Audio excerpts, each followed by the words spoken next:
Hello, friends. Happy Tuesday to all of you. So, friends, I have a huge update. Democratic lawmakers in Congress are now ready to use the budget reconciliation process. President Biden has also announced his new federal budget. Friends, do make sure that you watch until the end of this video for the latest stimulus news and information. I will be giving away a $75 Walmart gift card 4 days a week. If you would like to enter these giveaways, all you have to do is click and like several of my videos and then comment below the keyword of each video that you watch. The more videos you comment on, the more likely your chance of winning the Walmart gift card giveaway. And the next giveaway is scheduled for tomorrow. A large group of House Democrats are stepping up pressure on party leaders to revive their stalled economic agenda and avoid hitting voters with huge healthcare bills only weeks before the midterm elections. 57 members of the centrist New Democrat Coalition, which is led by Representative Susan Delbene of Washington, signed a letter meant to highlight the steep health insurance premium increases that many people would face if a crisis-era financial assistance program expires this December. The cohort included many Democratic lawmakers locked in tight re-election races this coming fall. Under the stimulus law last year, Democrats bulked up federal subsidies to cut monthly premiums for millions of Americans purchasing individual health insurance plans under the Affordable Care Act. That move led to many lower-income Americans paying little or nothing for health coverage. Many middle-class families qualified for generous federal assistance for the first time ever. If Democrats failed to revive a reconciliation bill extending the enhanced subsidies past this year's end, major price hikes, often totaling hundreds of thousands of dollars, will hit 13 million Americans during a punishing stretch of inflation. According to the Department of Health and Human Services, 3 million people would also lose their health insurance coverages. The group of lawmakers wrote in a letter to Chuck Schumer and Nancy Pelosi, and they stated, "With prices rising broadly, our constituents cannot afford these increased health insurance costs. This cannot happen on our watch." Experts say that Congress must act by midsummer to ensure states and private insurers have adequate time to set up their enrollment periods, which can take several months. Senate Majority Leader Chuck Schumer is now negotiating with Senator Joe Manchin of West Virginia to strike a deal on a smaller spending bill that may extend a health care program. Since Republicans are against strengthening the Affordable Care Act, Democrats can only renew the initiative using their own votes in a budget reconciliation process. The House approved Build Back Better legislation, extended the program for 4 years, and limited premium bills to 8.5% of an individual's income. But Joe Manchin sank the bill last year, citing its potential to grow the national debt and worsen inflation. That measure was withered in the 50-50 Senate ever since.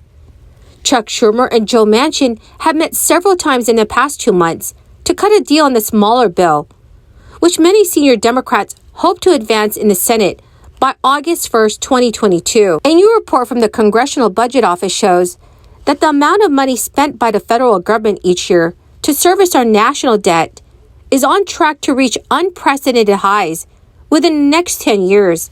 These findings should give congressional Democrats renewed urgency to pass a reconciliation bill that reduces federal budget deficits before the political window for action closes later this summer. The good news is that the 2022 edition of the Congressional Budget Office's Annual Budget and Economic Outlook showed this year's federal budget deficit falling dramatically from its $3.1 trillion peak in 2020.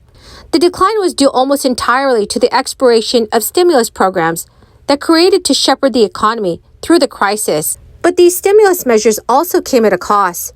They both increased our national debt and contributed to higher rates of inflation, which the Federal Reserve is now rapidly raising interest rates to combat. Friends, the keyword for this video is Baltimore. If you would like to enter tomorrow's Walmart gift card giveaway, please click and like several of my videos and then comment below this keyword, which is Baltimore, and any other keywords of any video of mine that you watch. And do make sure that you are subscribed to my channel, because the national debt has swollen and the rate of interest that our government has to pay on the debt is higher. The federal government is now projected to spend an alarming amount on annual interest payments over the next coming decades. By 2030, the Congressional Budget Office estimates that the federal government will spend more than $1 trillion each year servicing our national debt. That is more than it spends on national defense. But by the year 2032, annual interest payments are on track to equal 3.3% of gross domestic product, which would be the highest level in American history. This year's report is a first in recent memory to project such record-breaking interest costs materializing within the next decade. So friends, what are your thoughts on this?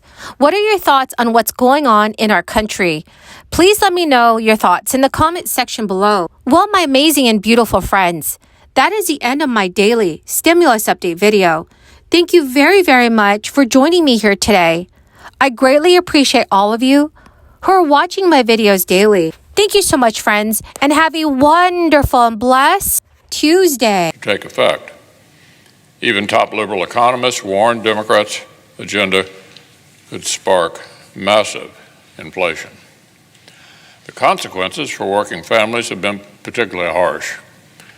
Essential goods have played an outsized role in driving up prices overall. It's harder to put dinner on the table when eggs, meats, and fish are 12% more expensive. It's harder to fill up cars with gas that's 40% more expensive. And to heat a home with natural gas that's gone up 24%, or fuel oil that's gone up 47%. This is reality for millions of Americans. They're living it every single day. Yet the Biden administration seems less interested in trying to solve this problem than in trying to persuade families that the pain is actually just in their heads. One recent story reported that members of President Biden's team were, quote, seemingly mystified about why the American people weren't celebrating this economy. Well, if Washington Democrats spent 5 minutes talking to a middle-class family, I'm confident they would cease to be mystified. The middle 40% of American earners have seen their disposable incomes fall more than an entire percentage point over the last year, entirely due to inflation. Any American who hasn't managed to secure an 8% pay raise in the last year has actually received a real pay cut, thanks to Democrats' inflation. The American people are reporting their lowest consumer sentiment in over a decade. 75% say our economy is doing badly. Almost 80% expect inflation to get worse. 6 in 10 say